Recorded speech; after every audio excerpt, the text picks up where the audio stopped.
How to connect Instagram account to another Facebook account. Hi everyone, it's Sophia to assist you today. Without any delay, let's jump right in. First, open Instagram. Simply click on three lines on top right corner of your screen and you'll find this kind of screen pop up. To add another Facebook account, you need to delete the Facebook account that is connected previously. So simply click on three lines on top right and then go to Account Center. Scroll down to Accounts and remove the Facebook account that is currently connected.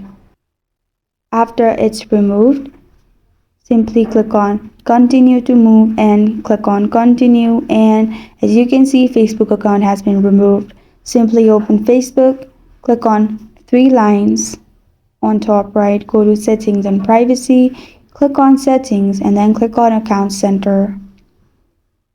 Then click on Sharing Across Profile and then click on Add Account. Add your Instagram account to this new Facebook account. Click on Allow and finish adding. You can simply also log into Instagram from here and you're good to go. This is how to connect Instagram account to another Facebook account. Thank you for joining me today. If this video helps you out, please leave a like and subscribe for more. Got a question or want to suggest a topic? Comment below. I'm Sophia signing off. Until next time.